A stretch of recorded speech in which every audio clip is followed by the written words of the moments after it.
Continuando a leitura da palavra de Deus, Números 23. Balaão disse a Balaque: construa para mim aqui 7 altares e prepare-me 7 novilhos e 7 carneiros. Balaque fez o que Balaão pediu, e os dois ofereceram um novilho e um carneiro em cada altar. E Balaão disse a Balaque: fique aqui junto ao seu holocausto, enquanto eu me retiro. Talvez o Senhor venha a meu encontro. O que ele me revelar, lhe contarei. E foi para o monte.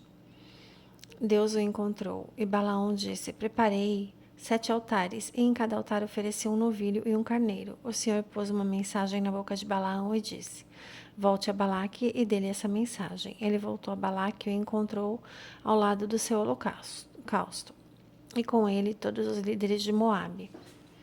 Então Balaão pronunciou este oráculo: Balaque trouxe-me de Arã, o rei de Moabe, buscou-me nas montanhas do Oriente. Venha, amaldiçoe a Jacó para mim, disse ele. Venha, pronuncie ameaças contra Israel. Como posso amaldiçoar a quem Deus não amaldiçoou? Como posso pronunciar ameaças quem o Senhor não quis ameaçar? Dos cumes rochosos eu os vejo, dos montes eu os avisto. Vejam um povo que vive separado e não se considera como qualquer nação.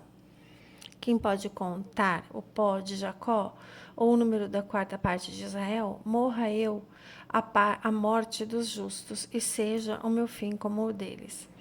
Então Balaque disse a Balaão: o que foi que você me fez? Eu o chamei para amaldiçoar meus inimigos, mas você nada fez senão abençoá-los.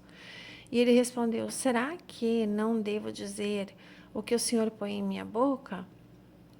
Balaque lhe disse: venha comigo a outro lugar onde você poderá vê-los. Você verá só uma parte, mas não todos eles. E dali amaldiçoe esse povo para mim. Então ele o levou para o campo de Zofim, no topo do Pisga, e ali construiu 7 altares e ofereceu um novilho e um carneiro em cada altar.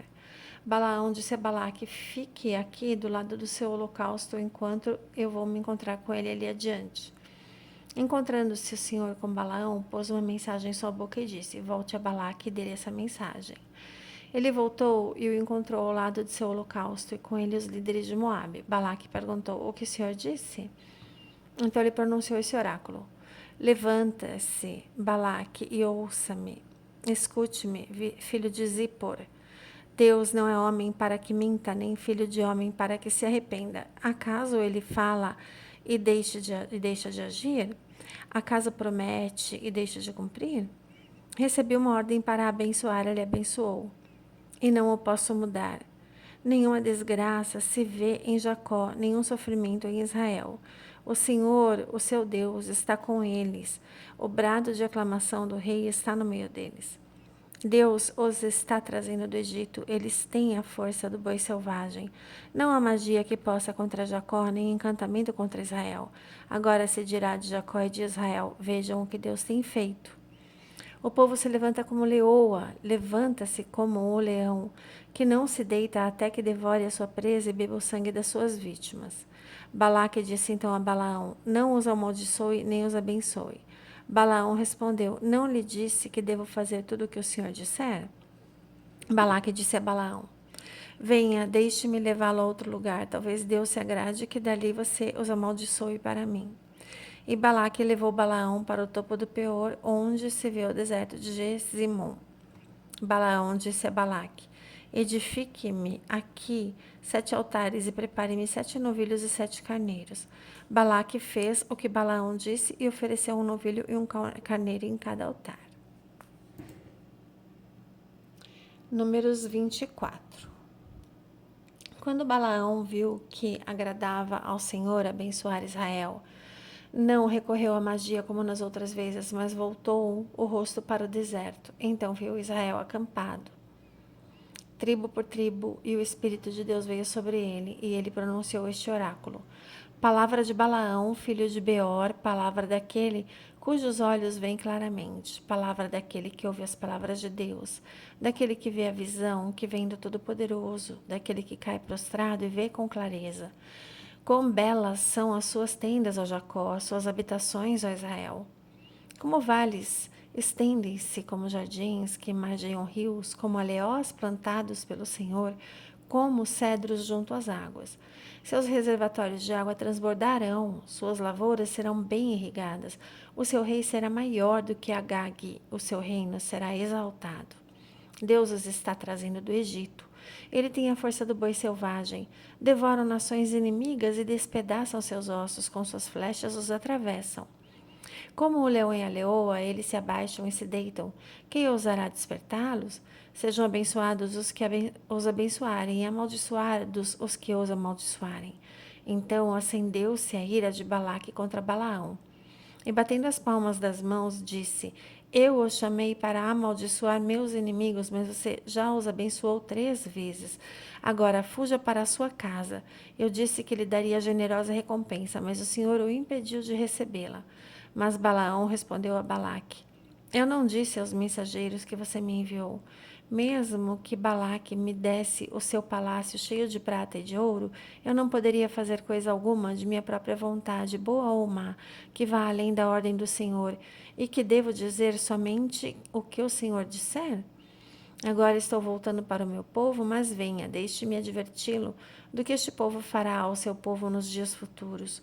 O quarto oráculo de Balaão. Então pronunciou este oráculo: Palavra de Balaão, filho de Beor, palavra daquele cujos olhos veem claramente, daquele que ouve as palavras de Deus, que possui o conhecimento do Altíssimo, daquele que vê a visão que vem do Todo-Poderoso, daquele que cai prostrado e vê com clareza. Eu o vejo, mas não agora, eu o avisto, mas não de perto. Uma estrela surgirá de Jacó, um cetro se levantará de Israel. Ele esmagará as frontes de Moabe e o crânio de todos os descendentes de Sete. Edom será dominado, Seir, seu inimigo, também será dominado, mas Israel se fortalecerá. De Jacó sairá o governo, ele destruirá os sobreviventes das cidades. Balaão viu Amaleque e pronunciou este oráculo. Amaleque foi o primeiro entre as nações, mas o seu fim será destruição. Depois viu os queneus e pronunciou este oráculo. Sua habitação é segura, seu ninho está firmado na rocha. Todavia, vocês, queneus, serão destruídos quando o Assur os levar prisioneiros. Finalmente, pronunciou este oráculo: quem poderá viver quando Deus fizer isto? Navios virão da costa de Quitim e subjugarão Assur e Éber, mas o seu fim também será destruição. Então Balaão se levantou e voltou para casa, e Balaque seguiu o seu caminho. Enquanto Israel estava em Sitim, o povo começou a entregar-se à imoralidade sexual com mulheres moabitas, que os convidavam aos sacrifícios de seus deuses. O povo comia e se prostrava perante esses deuses. Assim Israel se juntou à adoração de Baal Peor, e a ira do Senhor acendeu-se contra Israel. Números 22. E o Senhor disse a Moisés: Os israelitas prenda todos partiram os e acamparam nas campinas de Enforque-os Moabe, do para Senhor além do do Jordão, sol, perto de Jericó. o fogo da ira do Senhor Balaque, filho de Zippor, viu tudo então que Moisés Israel disse tinha aos feito aos juízes de amorreus. Israel: cada um de E vocês Moabe terá teve que muito matar medo do aqueles povo, porque que era dentre muita seus gente. homens se Moabe teve juntaram à pavor dos adoração de Baal israelitas. Peor. Então os moabitas israelita disseram trouxe aos para líderes casa de uma mulher Midian: midianita, Essa multidão na devorará presença de tudo que há ao Moisés e de nosso toda a redor, como o comunidade de boi devora o Israel, capim do que pasto. choravam à entrada da Balaque, tenda do filho de encontro. Zippor, rei de Quando Moabe, Finéias, naquela filho de época enviou Eleazar, neto mensageiros do para chamar sacerdote Arão, Balaão, viu isso, filho de apanhou uma Beor, lança, que estava em seguiu o israelita Petor, até o perto do interior da rio, tenda em e sua terra atravessou os natal. 2 com a lança. A mensagem de Atravessou o Balaque corpo do dizia: israelita e o da mulher. Então cessou a praga contra os israelitas. Mas os que morreram por causa da praga foram 24.000. E o Senhor disse a Moisés: Finéias, filho de Eleazar, neto do sacerdote Arão, desviou a minha ira sobre os israelitas, pois foi zeloso, com o mesmo zelo que tenho por eles, para que meu zelo não os consumisse. Diga-lhe, pois, que estabeleço com ele a minha aliança de paz. Dele e dos seus descendentes será a aliança do sacerdócio perpétuo, porque ele foi zeloso pelo seu Deus e fez propiação pelos israelitas. O nome do israelita que foi morto com a midianita era Zinri, filho de Salu, líder de uma família simeonita. E o nome da mulher midianita que morreu era Cosbi, filha de Zur, chefe de um clã midianita. O Senhor disse a Moisés: Tratem os midianitas como inimigos e matem-nos. Porque trataram vocês como inimigos quando os enganaram no caso de Peor e de Cosbi, filha de um líder midianita, mulher do povo deles, que foi morta quando a praga que enviei por causa de Peor. Glórias a Jesus.